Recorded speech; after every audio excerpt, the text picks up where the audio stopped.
Yo, what's poppin' YouTube? I am back with another video. Today, I am going to teach you guys one of my favorite strategies, and this is a time-based opportunity. So, as you can see, into 1 p.m. Eastern, well, it was into 2 p.m. Eastern, we had a very quick soup of this previous level right here, as you can see. So let me show you guys. So we had a high right here at 12:58 into the 1 p.m. macro. We made a high right here at 8.96. Today I took a trade based on time-based opportunity. So I'm going to teach you guys exactly how I take these setups. So I saw that into 1 p.m. Eastern, we rejected off this level. And look, for context, since 12 p.m. Eastern hit, we rallied from 679 all the way to 896. So that's more than 200 points we rallied in less than an hour. So as always, I like to short the fucking market when it's gone up a lot. I don't like to short it when the previous bullish move has been less than 200 points. And why is that, you ask me? Because I have way less odds of my trade being favorable, especially with the VIX at the levels that we have it right now.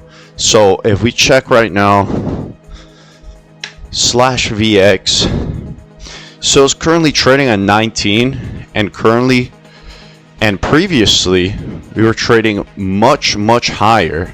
So as you can see, during the week we hit 20 level, and right now we're 19. So we can't expect the short selling to continue as much if we have a VIX so low. I mean, I'm not gonna say it's low, but when we had a previous high of VIX and now we see a drop, then logically the market can't keep coming down. So I need to time my entries really perfectly, because if I want to play short in an environment that has not that much room to go short, then I obviously don't want to shoot for 300 points. I'd rather shoot for, let's say, 50 points, 40 points, 60 points, and so on. So going back to the NQ chart, as you can see here, let me expand it more. So this is a 15-minute. Let me go smaller time frame. So let me go on the 1 minute and show you guys exactly what I did. So into 13 Eastern right here, I saw that we peaked and we actually ran up since 12 p.m. more than 200 points. I'm like, okay, it's 1 p.m. we have not pumped. In fact, we displayed a very bearish sentiment right here when we rejected off this level. Like, initially you'll want to see the first minute or the first 5 minute candles of a new macro time frame. You want to see a big push if it wants to continue up.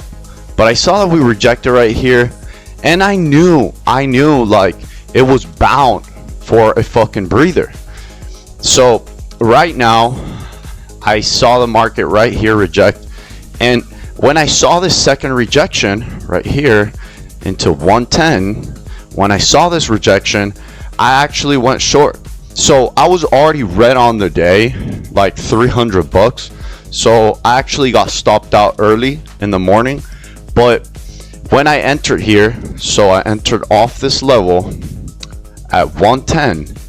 As soon as we reject it right here and we start coming down off this vector, as soon as we come down, it started to give me confidence. So what I'm looking in these trades to know if I should hold them or not for this long, because I got in here and I usually take trades that are like 10-15 minutes, sometimes even less, sometimes 5, sometimes like 1 minute.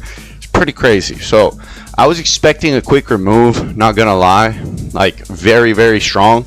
But as soon as I see that we close below this vector, it's 1 minute vector, you can do the same thing with the EMA. But let me go on the minute, show you guys exactly how you would do it with the EMA. So into 13 Eastern, we go here, we have a rejection, and I saw this wick right here get respected again at 1310.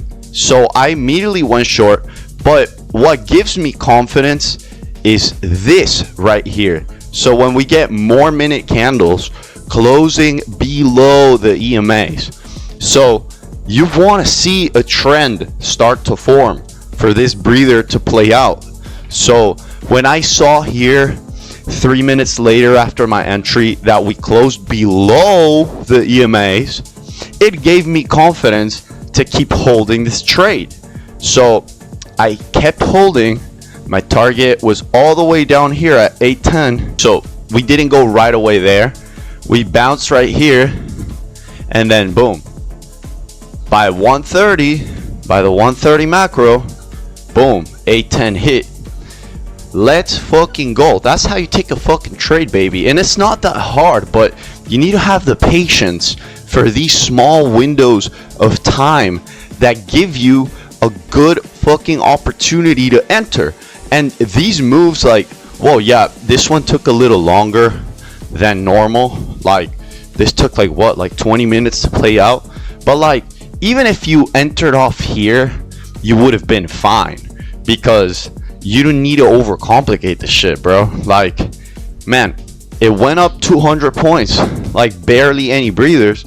Like, whoa, we had this breather right here from 870 went down to 820, so that was a 50-point breather. That's a good breather. That's also very valid. But I saw that at 1 p.m. we didn't want to pump right away, and it was actually up until the 13:30 Eastern macro, up until that half hourly macro, we were bearish the whole time. So I just let it ride. I literally just let it ride. I had a mental stop. I don't use a hard stop. So like, okay, let's say that I enter off these same exact shorts, right? But if this candle right here held above the EMAs, then that's a pretty good sign to just stop out and find a re-entry. Because that is the thing, a lot of you guys will be like, oh fuck, like you will get bummed out because you got a bad entry, and then you fail to realize like you can get an even better one. Like, all you have to do is just not look at your P&L. Like, literally just don't fucking look at that shit. Like, just go like this, like look a little bit away, but don't look at your P&L. Like, look at a time-based opportunity for you to make fucking money. You know, you don't want to stay stuck looking at your trade bleed, and you're not doing shit about it. So for example, I went short right here, and if this candle right here would have closed above, I would have exited that trade, and I would have still had a bearish bias, but I would have waited for a little bit more confirmation. So if we could have retested right here, I could have entered speculating that we break again down, and I could have put a stop like really tight above here. And man, you don't need to play this shit with that much size. Like, I play like literally like 5 micros or something like that, and made more than $1,000 in this trade. The thing is, like, I was already red on the day, and guess what? We still made $825 off that trade. So it covered all of our losses, and it made even more in profits. So there you go, guys. That's how I took a banger ass fucking trade today. And like, I'm not even putting too much size in these trades. Like, bro, if I play this shit with like 2 minis, I would have made so much fucking money. I would have made like 5K in that trade or something like that. Well, maybe I'm exaggerating, but you get the point, guys. Okay, so you want to find these time-based opportunities This is where the money is made. Where time, like, you have to have the ability to see through this shit and realize that the best times to trade happen at very specific windows. So for example, my friend Pip Snatcher, he showed me that gold moves at 9 p.m. Eastern. Like, usually it starts to move, like either make a breakout or make a very strong move. Like, it's just more volatile this time. So I wrote that down in my mind, like, okay, gold moves at 9 p.m. Eastern. Like, I'll know that for every time I want to trade that time. I know that gold can move at this time. And in fact, I've passed many combines, many evals trading gold at exactly this time. So same thing with NQ. Like, you just have to pay attention to the specific model that's being presented to you. So in this scenario, we had a sell-off at the open. Well, before the open we had a sell-off, then at the open we had a huge fucking pump into that 11 a.m. macro, where we had a breather from 810 all the way to 670. So all of these moves are fucking valid. But why did I wait the whole time for here? Well, because I had already got stopped out first here, and I didn't want to keep over trading in this account because I want to take care of it. So I waited until after 12 p.m. So that 1 p.m.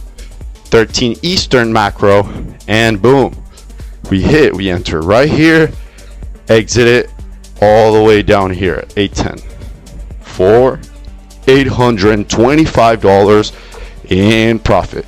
So guys, if you have any questions about taking these setups, or simply have a very complicated question that you need an answer for, make sure to leave a comment down below. And also make sure you leave a like on the video if you really like these videos, if you fuck with them.